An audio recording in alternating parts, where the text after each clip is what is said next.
Berlin Beckmann is what we're going to be dubbing him. He's our new favorite driver. They've been doing their own Jaguar MK Ultra because they haven't been able to crack AI racing. Art time, rough patch, the Dan Tictum memoir.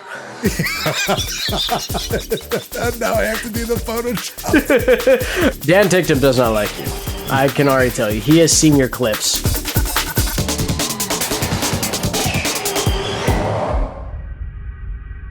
Welcome to Circuit Breakers. My name is Dallas. Right there is Taylor. We are covering the Mexico City E-Prix. And Taylor, from what I understand, you were watching the race in a grocery store. Yeah. Formula E has had this really fantastic ability to schedule its races a month apart from each other. And then also subsequently, every time I'm unable to watch because I was in Austin, Texas with my partner. So I was like tuning in on my little phone while we were walking through the grocery store with a 2-year-old that we were babysitting for the time being. So I was unfortunate. I was that douchebag that is critically obsessed with his sportscast and is just being oblivious to the world around him, which is a shameful feeling. My partner was making so much fun of me during the period of it. So, it's one of those things where if you are caught watching like football or baseball on a phone in public, people are like, oh, okay. Like they've seen it before. But if someone catches you watching a little RC car racing league, that nobody knows about, well, it's like, what kind of niche shit are you in? You know, what is this niche hobby that you are so obsessed with you can't even push a 2-year-old through the protein shake aisle of a grocery store? That's unfortunately the reality that I existed with. So yeah, I went home and immediately kicked my own ass. It's more of an opportunity to spread the gospel of Formula E. I kind of have it like rehearsed to this point. Where it's like, oh, it's like Formula One, but it's all electric, but they're just as fast, actually, if not faster off the line. And they're just like, oh, okay, cool. Very cool. Yeah, it's a door-to-door salesman for a product that almost nobody wants. Last thing I am so exhausted of myself trying to convince people to be like, you just have to give it a shot.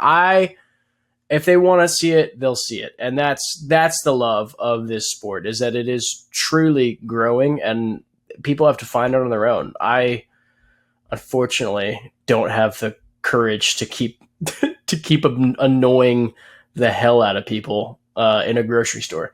I don't know. Maybe that needs to be our guerrilla marketing strategy as we go to grocery stores and we watch race replays, and then if someone does just the slightest side glance, we'd be like, oh, sorry, I was watching Formula E. It's a premier electric racing series. And actually I host a podcast about it too. And just like have the whole spiel ready. And it's a numbers game with sales. You're not going to get everyone. You're going to get maybe 1 out of every 1,000 people. Like you're going to have to go to multiple grocery stores to actually get some conversion. But I think we do that.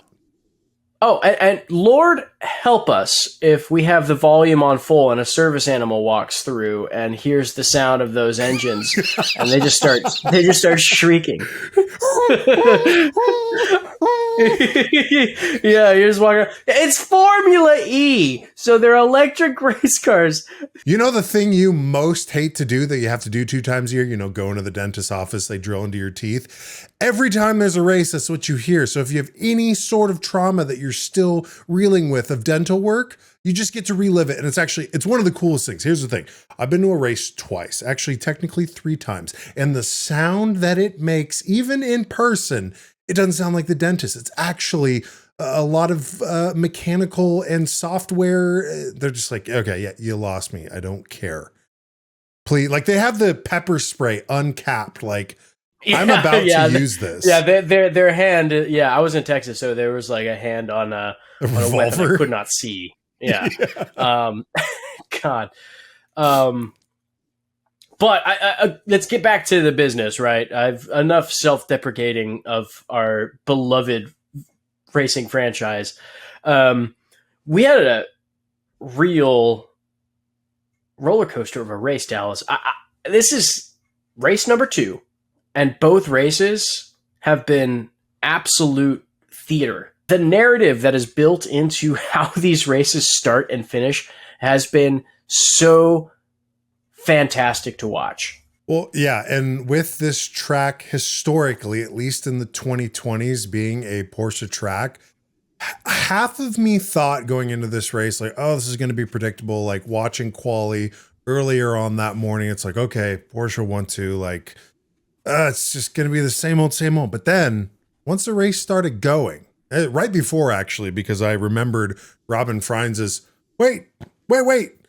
I remembered the unpredictability of Formula E, and I was like, wait a second, this isn't going to be just like a cut and dry. Like, how dare someone say that Mexico City is the Monaco of Formula E, because no idea what's going to happen. Last year, Antonio Felix da Costa did a DNF, finished P2 in this race. So I think the month that we had off, it kind of lulled me, and it's probably going to happen again for Jeddah, and it's sure as hell going to happen again for Miami, where we kind of forget how absolutely insane this racing series is. And so, yeah, Sao Paulo to kick off the season in 2024. We come in January 2025, and we have equal amounts of drama and entertainment and a big upset, I would think. And I know you were stoked for this. Yeah, I mean, Dallas, this Gen 3 Evo is so fun to watch.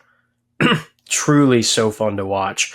Like, historically, I had never really looked forward to Mexico City as a race circuit that much, except for the fact that it was just the first race.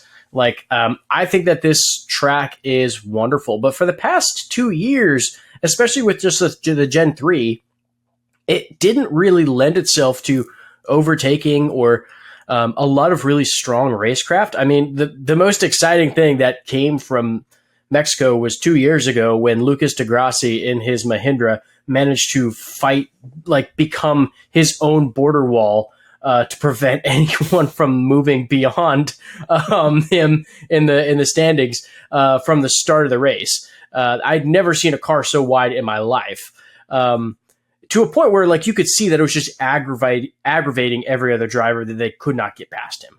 That is not the case here anymore. Overtaking on this track, especially with attack mode, is a very calculated and decisive move, and it shows unbelievable racecraft and the caliber of what these drivers can do when they have really top-notch equipment. But I think that we also need to get into, because like the whole race weekend had ups and downs of drama, and it started all the way really for me back in qualifying when we saw nice guy Nick disqualified from the duels. Yeah, he was kicked out of, what was it, just a technical infringement? We couldn't really find much information of the particulars. Yeah. I think there was some technical issues with his car that disqualified him. So potentially an overpower situation, potentially some software or improper use of technical components that removed him from the race, which, by the way, catapulted Jev into his qualifying position. And boy, that was a really strong showcase for DS Penske because of it throughout the race. We'll get into that. But it is so weird that we're now 2 races into the Nick Cassidy arc of, like, you know, the past 2 years, the Nick Cassidy was up front, a spearhead of each season.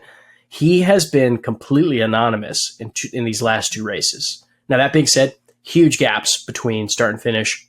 Maybe this is the gossip hour, but there's something that is telling me that Nick Cassidy does not want to be at Jaguar anymore.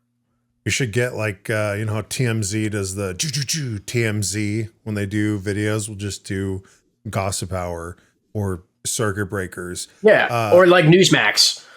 Yeah, because, okay, so to catch people up to speed, Nick Cassidy had a brotherly battle with Mitch Evans last year that ultimately resulted in neither of them getting a championship. It was taken from them by a superior artificial intelligent being. But now, yeah, going into this season, we're 2 races in. Nick Cassidy, I mean, it's been quiet. Now, right, if he had this technical infringement, we don't know exactly what it was. Like, what would he have done in the duels? Would he have placed or started the race higher? Would he perform better? Not sure, but I mean, you have to think of how technical racing is, of how technical racing these cars is. Is his mind there? Is he, enjoying a little too much tequila in Mexico City? Whatever the question may be. But I mean, Nick Cassidy may be already at the point, right? He tried to kill Pascal in Sao Paulo. Yeah, that didn't work. His revenge arc started very early. We had the Terminator thumbs up from Pascal when he got out, so he's fine. And then just didn't do a whole lot. And we've seen Nick Cassidy in previous races with Jaguar where he just zips through the field. I think it was Berlin last year where he made up like 24 places and there's only 22 drivers on the field. Like, he's done it before. Like, we know Nick Cassidy is more than capable of driving, but is Nick Cassidy willing to drive for Jaguar and James Barclay, or is he going on this revenge arc, this villain brother, like someone's got to do it sort of thing? I think he probably in his mind has this feeling and opinion that like Jaguar has been his biggest obstacle to earning a championship. And in truth, that is correct. That is 100% correct. He has had everything in his hands to really earn a championship. And the only thing that's gotten in his way is, unfortunately, Mr. Barclay. Team orders, software issues, strategic calls, everything that could go against him in the big picture. And you see it. He's complaining a lot more in the car, like a lot more. It used to be very much like a positive, forward-thinking, progressive kind of mindset. Now it's like, hey, this car fucking sucked. Thanks for making it somewhat bearable to drive now. Like, that's like Dan Tictum level of angst. Yeah, there's so much angst in him. I think he's looking to, like, I almost guarantee you, he's probably like, I'm gonna just become the lead driver for another team. I'm working my way up to just basically leave Jaguar. And where that will be, I don't know. My thought is probably if Sam Bird doesn't continue on, he'll take over McLaren, or he'll just have to boot Sebastian Buemi and try to go back to Envision. But I don't think I don't think it matters to him where he's going to be. He just needs to be at a top team and he needs to basically execute one of the lead drivers that's currently there in order to assume their position. Well, he didn't do much game planning before joining Jaguar because he was joining Mitch Evans, who has been there. You could make the argument he has seniority on Jaguar. So to a point, whoever's the better racing driver, great. But they both had phenomenal seasons last year. Whoever is the better driver and whoever is the more senior driver is going to get that preferential treatment. I think that's kind of what happened to Mitch Evans to Jaguar's chagrin last year because they walked away without the driver championship. Yeah, exactly. Exactly right. I think he's just tired of the infighting and he wants to be the central focus for a championship title fight. I don't know which teams are going to be totally available for him to do that, but I almost guarantee you that starting next year, we'll probably start seeing Nick Cassidy looking for a new place to stay.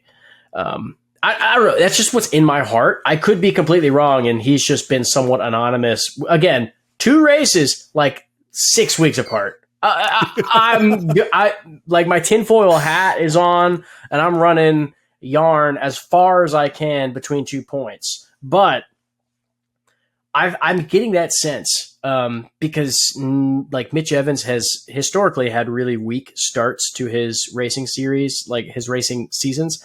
He has done a fantastic start to this. Now, miserable Mexico turnout because he missed the memo on what attack means, which we'll get into later. But he had an incredible qualifying and really showed up at the start of the race. So I think without further ado, we should probably just get into the race, Dallas, because like it's been an incredible thing to like watch and then rewatch, because I think there's a specific series of moves that no one saw coming. And frankly, I was in panic mode when, like, it wasn't attack mode for me. It was panic mode because Oliver Rowland took his 6-minute attack mode, which is basically his golden weapon, his silver bullet to try to win the race, on the exact lap that there's a safety car called in. I thought for sure his race was over because of that. But it turns out that it only takes 5 minutes to essentially drag combusting Neo from the side of the field into a barricade, and it gave him a window of opportunity, Dallas. Yeah, so to kind of set the field for you, what led up to this, lap 24, it was a Porsche and Andretti lockout, P1 through P4. I believe it was Pascal and Dak, and then Jake Dennis and Nico Muller. 12 laps to go, and it's starting, that the potential podium is starting to set up at this point. And it's like, okay, those are 4 Porsche cars. It's going to be a repeat. One of the 4 will win, probably, but it'll be a repeat. This is just Porsche's track.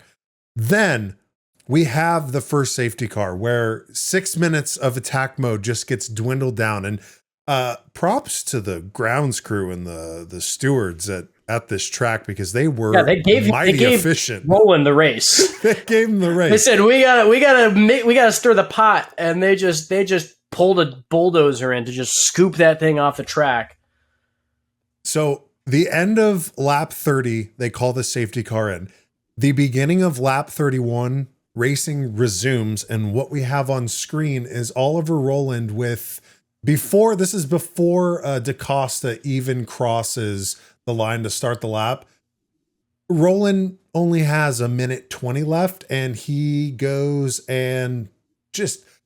on an absolute tear. Racing resumes. He's got all this attack mode.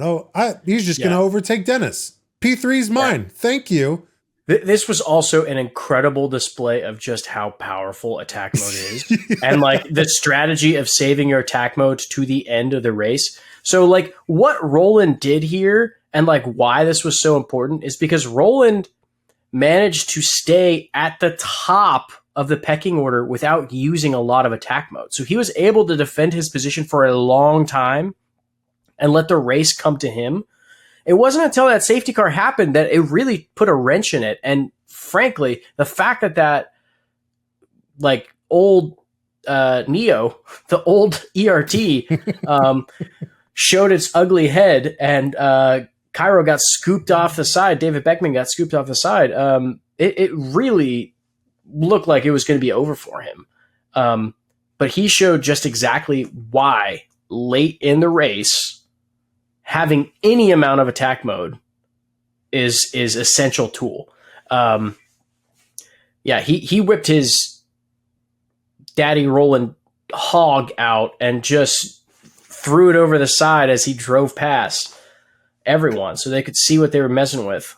Yeah, so where we're at in this, he's past Jake Dennis, he's past Pascal on that hairpin. All he has left is DaCosta. 46 seconds of attack mode remain, and he's going to try and go for it at the chicane. Pulls out just a little kiss right there, and then all-wheel drive all day long. The traction, the exit of these new machines is just, there's no fighting it. Like, you can fight it as much as you want into that apex and the braking zones. But the thing is, it's just like your ability to claw your way out past the person in front of you. And that's not something you could defend against. Like, that's why it's so wild. It's really impossible. Like, frankly, it's impossible to defend against just the pure grip advantage that you have exiting a turn. And as fate would have it, after this miraculous compilation of moves, Second safety car. Yeah, it was like icing on a cake. Like I was pushing a 2-year-old in a shopping cart as we were like tossing all the items we needed in, while I was just like looking at my little screen watching this happen. And as soon as he got to the front, I was like holding it. I was like, oh, yes! And then I saw that safety car flag come up the second he took the lead, and I was like, he just won the race. There's not enough race left or laps left for anyone. And everyone who just took their attack modes now can't claw up the field. Like it was like a Mexico City sat down and said, Ollie, you earned it. It's for you, amigo. Yeah. I mean, I think that he probably would have been able to keep ahead for the remainder of the race, but it was just like a real, like, sealed envelope, like, here's your victory. Well, there was also the potential concern of the disparity in energy. Going into that last lap, it was a 2% margin. He had 2% fewer energy than the Porsches that were behind him. But he actually had a more efficient race, because I looked this up again today. Ollie crossed the line at ERT level of energy. He was at 0.2, 0.1, whereas the Porsches were still in that. They still had more than a full percent left. So they left nothing on the table. Yeah. Yeah, exactly right.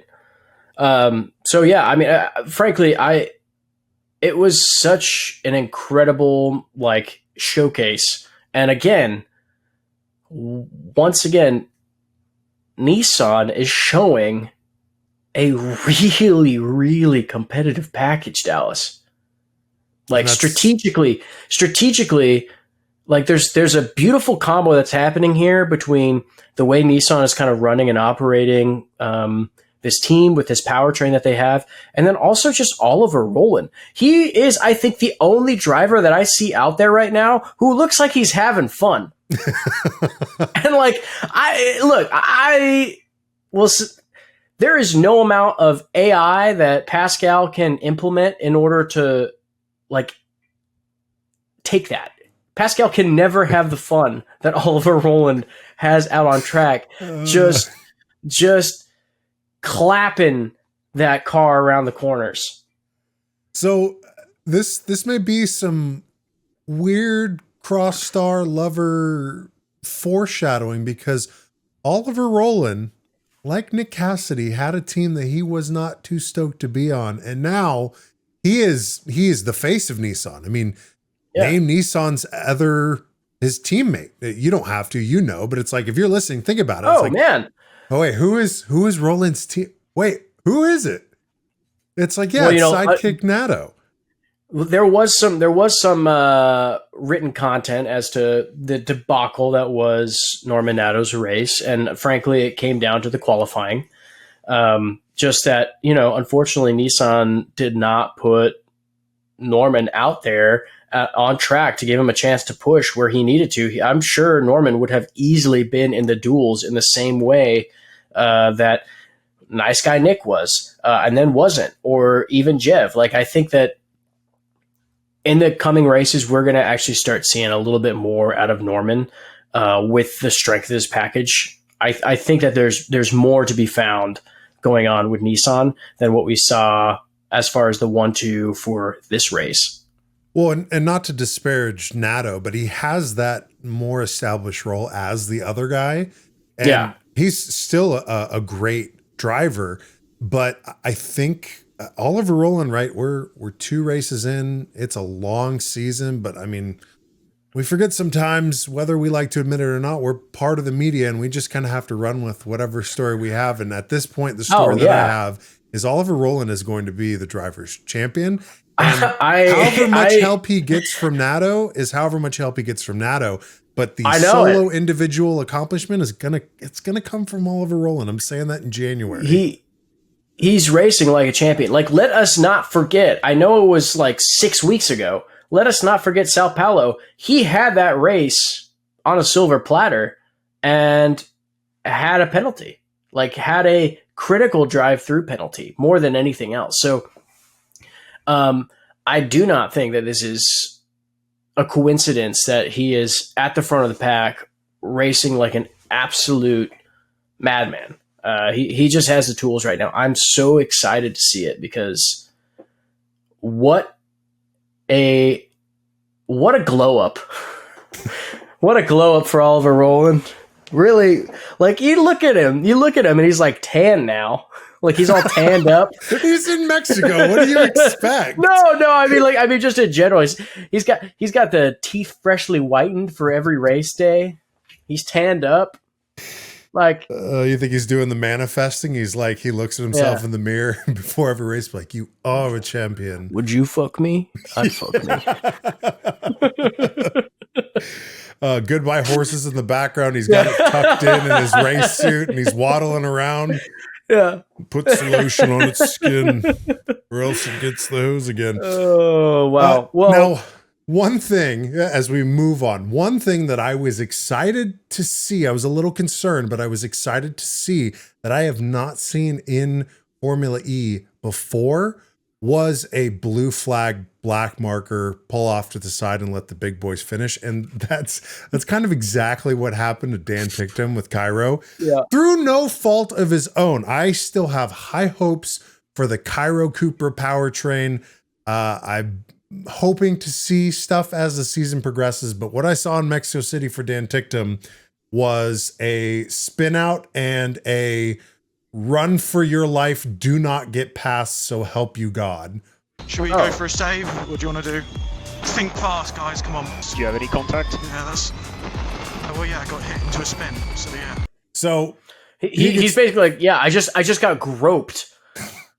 And now I have to run for my life. And you can see it's the car you see in the lead on screen if you're watching on YouTube is Dan Tictum, not in the lead. The lead cars are right behind him. Yeah, no, he's running from a pack of wolves. And yeah, we saw this in Sao Paulo last year. I can't remember who was running from the wolves, but that's got to be a rough feeling as the last place driver seeing the front of the pack in your mirrors. I think it was Dan Tictum. He's in this position, unfortunately, a lot. But this was not his fault, and he actually recovered someone. I mean, those two safety cars saved his ass, and he still had attack mode, so he was able to finish P16, even though he was running at this time P22. This is probably the most competitive this field has ever been. If you were to take this Neo and put it in last year's grid, I think it would be ahead of everyone. And that's, yes, it would have all-wheel drive and no one else would. But I'm sure he would be getting like P4s or 5s comparatively in last year's grid. This year's grid, they're gonna find some midfield points, and I'm sniffing around podium on occasion. I think that they just now have it. Also, the team just seems a lot more confident and happy. Like they really seem like they were going through a rough time, a hard patch. Or a rough patch, I think is the term you're supposed to use, not a hard patch. Hard patch, rough time, rough time, hard patch. I think it flows. Hard time, rough patch. The Dan Tictum memoir. Now I have to do the Photoshop.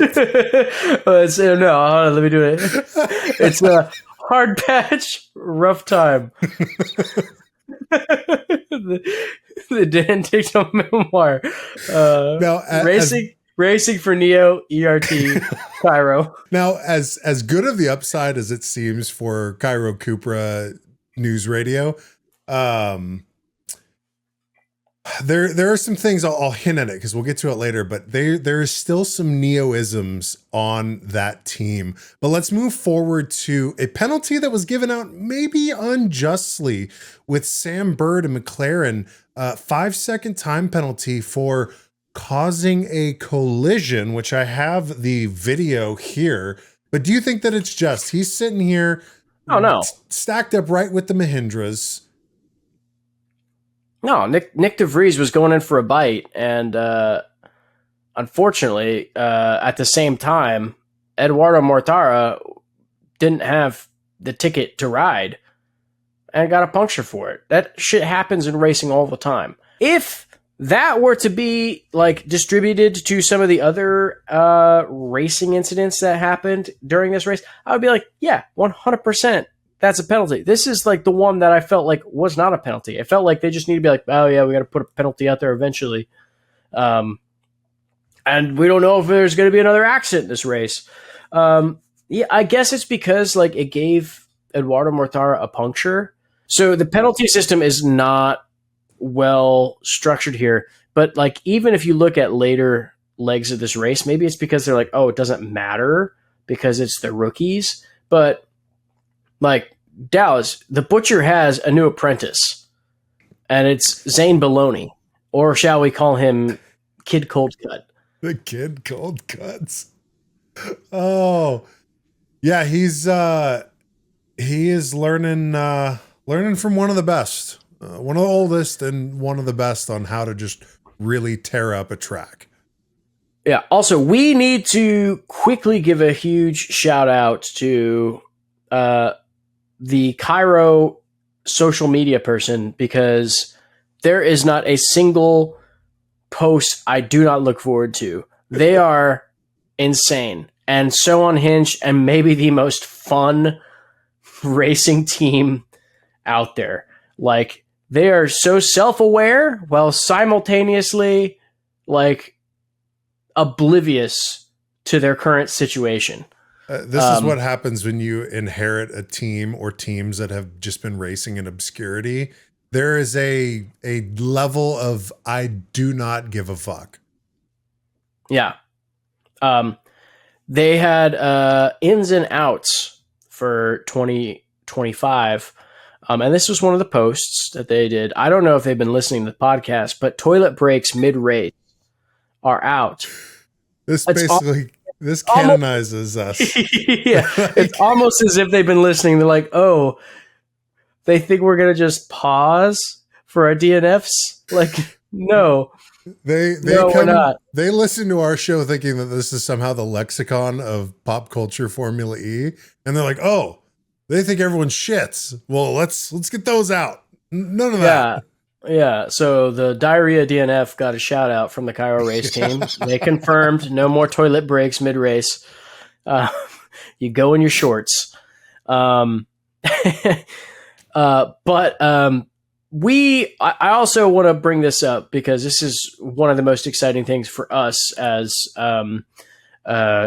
we turn every professional race car driver into a cartoon character. Is I got to be honest, I love this David Beckmann guy.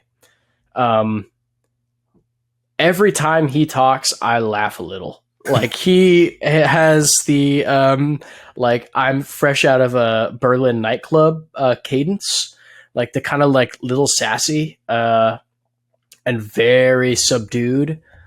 But I've been working on this, Dallas. I know you have too, our impersonation of the David Beckmann impersonation. So for those who did not see, David Beckmann got a DNF because Zane Bologna had attack mode and was just trying to carve up the field at a corner that didn't really make sense. And unfortunately, David Beckmann turned into him, not expecting him to commit to his braking zone as hard as he did. Resulted in a DNF for Mr. Beckmann, to which his response to the situation was, Zane was in attack behind me. I mean, turn 12 is not really a place where you normally overtake, but he tried to do a move. I saw him, actually. I wanted to let him go, but I think he braked really late and realized, but he's still a little too quick.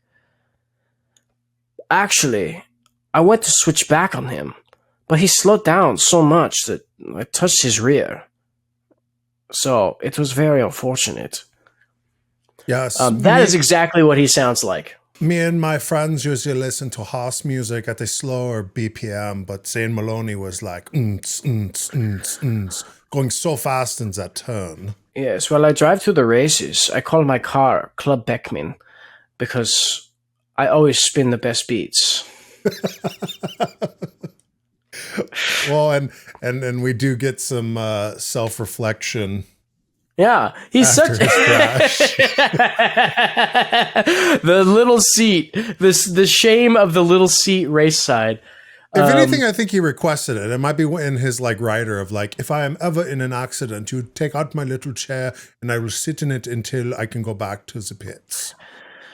You take out my little chair. You know it's my favorite little chair. I actually do not leave home without it. Just in case. You never know when you might need to take a seat. It's like a lap you can take with you anywhere. Yes, my mother taught me this. I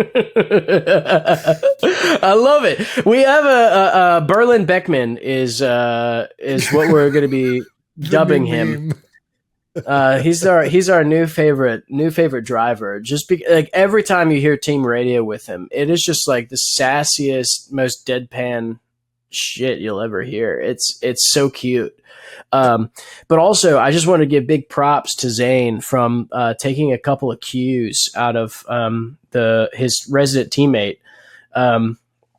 It kind of feels like we have like a Batman like Robin situation going on here, but like we're like, you know, Batman is aging and he needs to take on his apprentice to take on his new thing. So Kid Cold Cuts, Zane Bologna, is really learning quick what it means to disable your rivals. And he luckily had a chance to really, he smelt the fresh meat and said, it's my chance to carve him up. Yeah, and when Batman's forgetting to take attack mode even once, this is good. This is it's not his fault. He's senile. He's early signs of dementia like 40. over there. We're not far from that. Look, his AARP has already suggested that he look at renewing his driver's license after test. You're basically saying that the FIA needs to revoke his Supra license. He can never race again. Not until he gets his eyes checked. Fun fact, that's what happened to my grandpa. He was trying to drive around and he's half blind. And he drove over a cone and took it like 20 blocks. And the cop pulled him over and said, "You have a cone under your car." He's like, "What are you talking about? I didn't see it." And he's like, "Can you do a vision test for me?" Could not even pass the first leg of it. And he's driving a car. So tell me about Muller. What was going on with him? He had some impressive showings in that Andretti, his second race as an Andretti driver. Yeah. No, he moved his way up the field. I mean, with Sao Paulo, it was a huge disgrace for them because he just never had a chance to really succeed. Right? Totaled it in practice and had to go a whole new set of tires. So they were racing on one set of tires for the whole race weekend. So there wasn't a lot they could do performance wise. And then got pinned down from small racing contact and unfortunately DNF'd from that. But in this race, he had some... I don't know who really to blame for this because from what I was understanding, there was some power stoppages that were happening in Muller's Andretti there. But frankly, I don't know, was like, I for some reason, the way that Mitch Evans handled a slowing car in front of him was like he was texting. Like he was like, "Oh, shit. Right, like last minute swerve because he was changing the radio station. But I also think maybe he just misinterpreted what his race engineer meant when he said attack. Oh, he did. And this is our second candidate for the diarrhea no finish because he was the second DNF of the day. And keep in mind, you saw the clip earlier of Oliver Rowland doing some wonders with like a minute of attack mode. This incident happened that basically secured Oliver Rowland the win. Let's push and attack. Thank you very much. It's like the timing of it was... As he says attack, it's like his eyes turn red and says, "Where's the nearest car? How do I maul it? How do I mangle this vehicle?" Yes. And it's almost like let's push and attack. Attack was like his sleeper cell, like Yeah. activation word. Because he just punches it. Attack.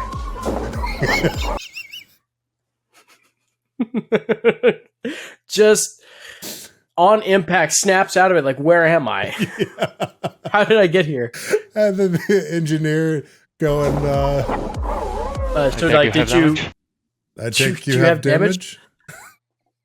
It's like, Yes. did our sleeper activation work? Like is this how Jaguar is going to handle Nick Cassidy? They're testing it on track with Mitch Evans.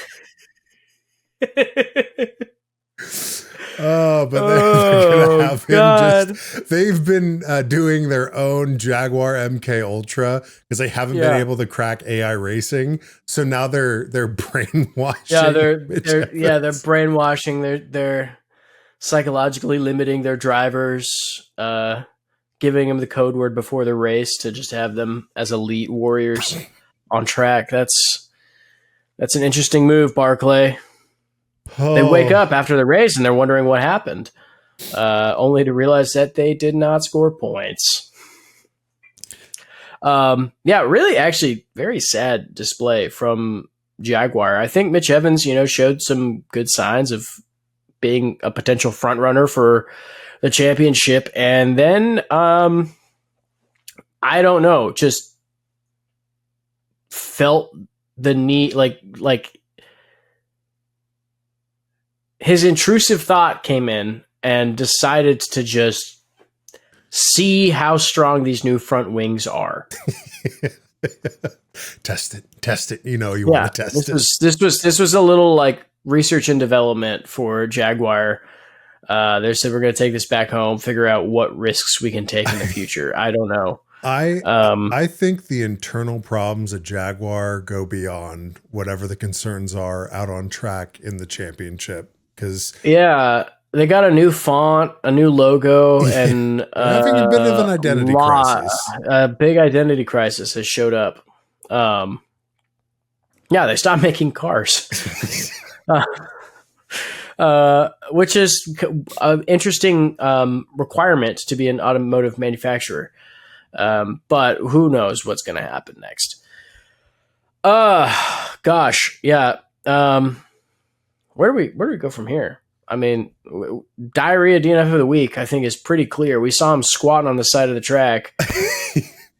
Let's go back to him. I wanted to be a little bit of devil's advocate and pull for Mitch Evans, even though it was just pure seeing red, rage, aggression. I don't know if I'd say that's diarrhea. I think what really did I mean, if you think about it too, the same driving strategy went into Nick Cassidy flipping Pascal over on his head. He's just like, what is the nearest rival that I can disrupt? So, I mean, it goes to David Beckmann because of what he did on track, but also because of the admin that is running the Kiro Instagram. It's frankly, it's a 1-2 punch. It's a handshake with us and Kiro. Speaking of, we should actually check on what the current point spread is from Kiro and Neo of last year. We're 2 races in now. Yeah, that's it. No points, Kiro, but Sergio Sede Camera did score 2 points in Saudi last year. So, that's right. Yeah, real breakout performance from Sergio Sede Camera, but they unfortunately don't have his races to sabotage anymore. So, looks like it's going to be a long battle, an uphill battle for them. But Kiro, I am hoping, will keep themselves in the limelight here for just a few more races before they ultimately flatline. Now, before we get out of here and before we look forward to Jeddah, which it's going to be another month until we get this, let's cover some other stories really quick. One, Porsche ended up getting fined a whopping 5,000 euros because during Pascal's cool little flip in Sao Paulo, apparently the crash detection system was non-functional. So when he flipped over, the car's supposed to know that it is flip side round and supposed to enter in these, safety protocols. I would assume It has a built-in Wiimote to determine the orientation of the car. They strap a Wiimote underneath. Yeah, and apparently that Wiimote didn't work. And I don't know, assuming because it's Pascal's car, wouldn't he just be able to talk to the car and do what needs to be done? Kind of seems like a silly little fine, which it's very small. Obviously, there was no question that there was a car that had a crazy wreck. It's 5,000 euros. I'm pretty sure people spend more to go to a concert than they spend on this potentially deadly crash penalty. It seems like a formality. Like it probably would have been 15,000, but the therapy that they had to download, the BetterHelp app that they had to download for Pascal. Yeah, they had to go on his beyond firmware. the trial, They're like, they had to pay a full subscription price for BetterHelp. Yeah, so for Pascal. Slap on the wrist. So. Don't let it happen again. Also, some new tracks are already starting to hear whispers of future calendars that hopefully won't shit the bed like this one did. Cape Town, good chance. Cape Town, South Africa, good chance. Cape Town, Johannesburg, South Africa. No, that's a different. Cape Town set to return next year. I'm going to stop you. Dallas, Cape Town. It's not Johannesburg. It's not. I just wanted to say this. Those are only two cities I know in South Africa. You're showing your current melanin count pretty heavily. Cape Town E-Prix set to return. Cape Town E-Prix is set to return. That's all there is to it.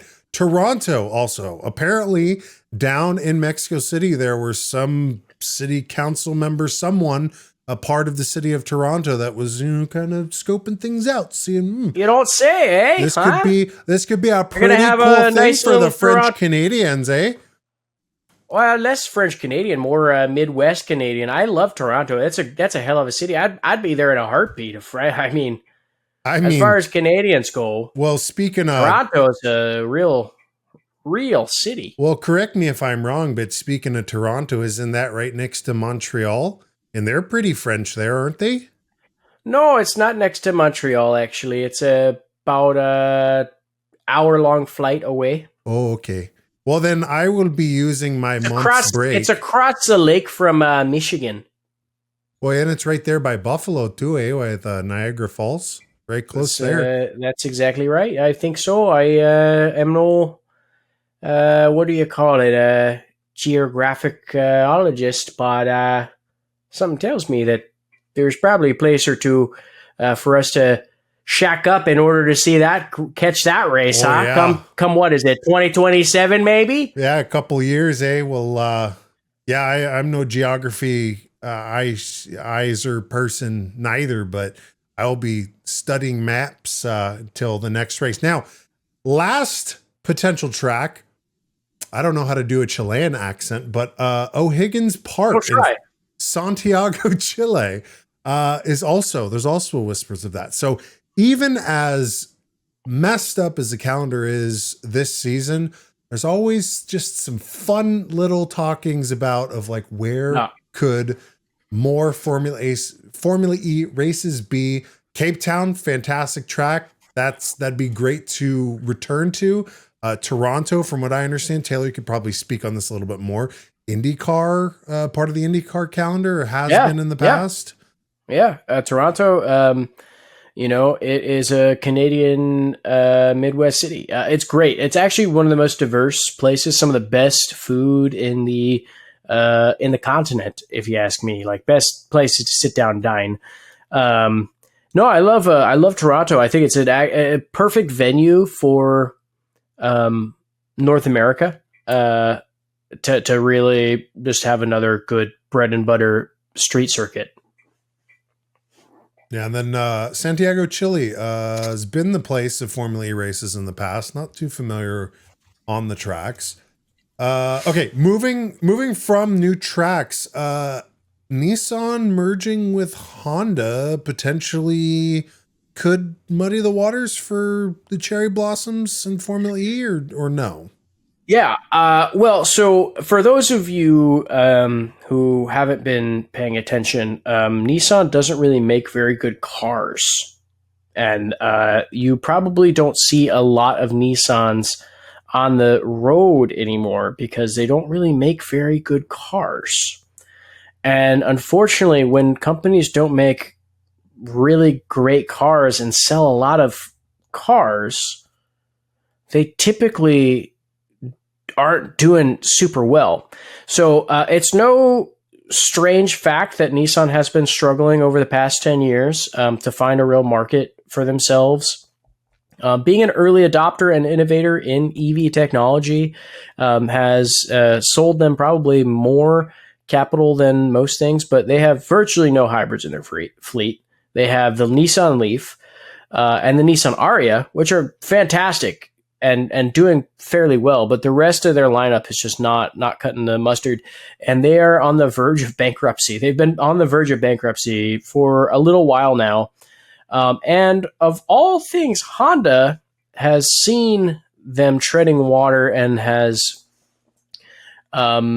initiated a merger with Nissan as a way to basically take both of their expertises and try to fortify themselves against the growing Chinese automotive titans that are happening in the East. There's a lot of people that are somewhat skeptical of the success that this merger could have, just because they're basically two companies that do a lot of the same things, have the same issues, and are not like different enough. Like you want an ideal merger is like one company does something really well but struggles with something else, and another company does the other thing really well but struggles with the main kind of thing so they complement each other. These are two companies that are kind of just like one does slightly better at everything than the other one is doing right now. So we'll see what happens. But it has, like, when I saw all of this stuff really start coming down, I was like, ooh, what does this mean for the Formula E team?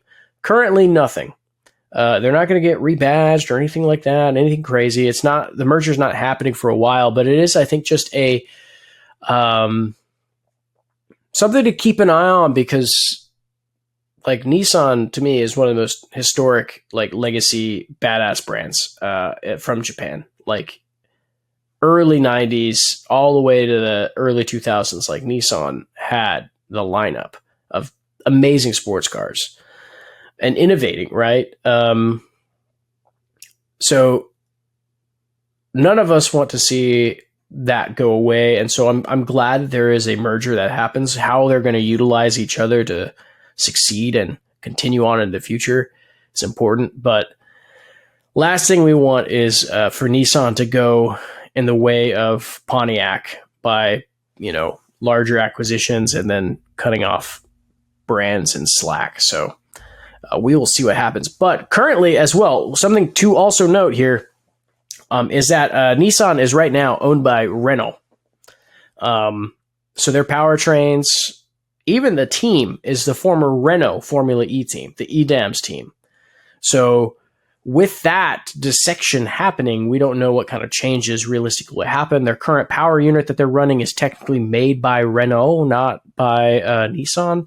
So there's some interesting things that are potential hotspots, but I don't think any of that will come to fruition this year. But looking off into the future, Nissan has made the commitment to be there for a long time, going into Gen 4. But what it will look like is changing as, our world slowly collapses. Here's the thing to think about. Oliver Rowland will already have his driver's championship in hand, so he doesn't need to worry about that. We don't either, for at least the next little while. Now, the last little bit of news that I wanted to cover that I thought was very encouraging, but also kind of hilarious, is Kiro is hiring. Dallas, you still looking for employment?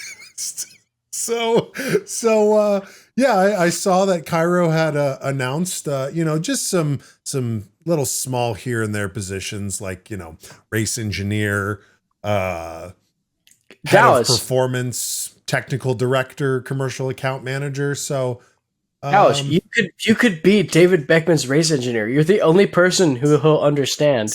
You could do your voice. Honestly, Dallas, I'm going to be so ashamed of you if you do not apply for this position. well, so what am I supposed to say? Be like, yes, David, we want to take attack mode now instead of later. How do you feel about that? Oh, that sounds good. Let's take a look at what Kiro is looking for in their race engineer. Let's go all the whiff. Oh, okay. Dallas, you have to apply. Bachelor's degree in engineering, physics, or related field. My degree is not in that. 5+ years at the highest levels of motorsport, Formula E, Formula One, WEC, and IndyCar. And, okay, strong understanding of data analytics, vehicle dynamics, and energy management. You've been to like a K1 speed. I've been to a K1 speed. I've been to a Formula E race, and like maybe like 5 hours. You got like 5 hours. No. Here's the thing. I've driven an electric car for the past like 6 years. Probably like 90% of the time it's been in electric mode. That's essentially the highest level of motorsport. Yeah, that's driving, right? Vehicle dynamics. Yeah. Like I know how. So safety? Are you telling me that motorsport and safety, like safe driving? What's your current like insurance claim? 0, spotless. Never been in a wreck. Nothing. Nothing's ever happened. All right. So you know what? And when you're driving, hold on, go back down. When you're driving, do you typically know how many miles before your car runs out? Oh, beyond that, I have a spreadsheet where I track all the data for performance, mileage. I know in warmer months I get more performance out of my battery. Man, so you could have saved several races for Sergio Seta camera last year if they had pulled the trigger earlier. So I think what the best way to hash this is I'll apply. Sure, I'll do it. But I'm going to need to make some supplemental clips to tag Kiro in to be like, hey, like I'm not just, another name on your application screen. We need to hire Dallas. Because I think race engineer might be the best. Head of performance, I don't know about that. And you're willing to relocate, right? Not necessarily, but I mean, if you're willing to relocate. It's probably somewhat important for them. Well, I'm willing to travel with the team, all expenses paid, of course. Viewers and listeners out there, if you feel like you're qualified to be a race engineer, head of performance, technical director, or commercial account manager for Kiro, go ahead and apply. Just Google Kiro jobs. I think the one that specifically relates to you is race engineer. I think you could be a great race engineer. Great. And I'll put in the cover letter. I don't want to just do it for David Beckmann. I'd also like to be Dan Tictum's engineer. Whoever they have an opening for. Dan Tictum does not like you. I can already tell you. He has seen your clips.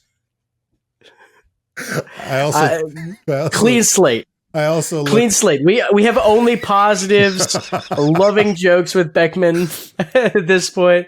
It's clean slate with him. Dan Tictum will not look at you from across the paddock. Well, yeah, I also sprawled like a gorilla in front of him when we were taking photos and autographs, and it might be a little bit too much of an imposing presence to tell him how to race, which I would never do. Okay, the next 2 races in the season for season 11. Did somebody say content? Content alert! Content alert! We finally have some races. Will come in another month's time. We have Jeddah, the Formula One track, but it has been Formula E-ified, so it's shorter and more chicanes is really what that translates to. But doubleheader in Jeddah. First time Formula E has raced in Jeddah. The other Saudi Arabia venue was Diriyah. Diriyah is no more, at least for this year. We're sharing the real circuits. I mean, Shanghai was a great example, but This They're is what that people look miniaturized. forward to. We're looking forward to it. We're going to go crawl in our hole for another month and then pop out when it's time for Jeddah. But it's almost spring. Yeah, right. Right after Groundhog Day, we'll know if we'll have extended winter or if we will be coming into this closer to spring. Also, I got to be honest, like the timing, they knew they were fucking with us on this one. To Valentine's Day weekend? Like, well, is I Valentine's have. Day a global celebrated day? Yes, everyone celebrates Valentine's Day. Well, We probably celebrate it more. But I'm going to have some. I'm going to have some commitments. Well, yeah, the love for racing is going to be having you watch these double headers. Yeah, I will say though, I have my partner and I did start a tradition that when we do Valentine's Day, instead of going to really fancy restaurants, we look for just like dirtbag Italian restaurants, and we're just trying to collect all the dirtbag Italian restaurants in the neighborhood with like last minute reservations. So like we're gonna go to like Luigi Mangioni's, Mangioni's Bistro, 5-star meatball.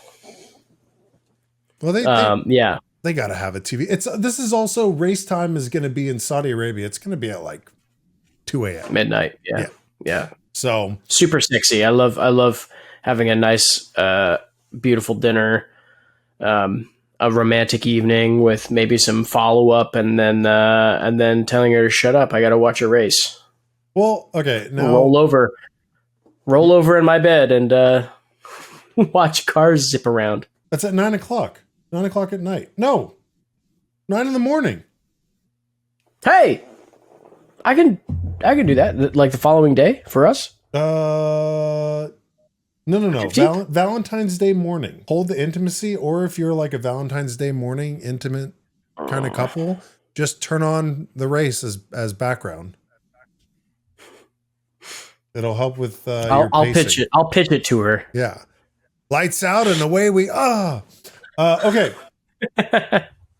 Closing it out, just letting everyone know all the important information. Oh, where people can find us, YouTube and Instagram at Circuit Breakers Pod. And then as always, shout out to It's Tricky for making our bomb intro and outro music.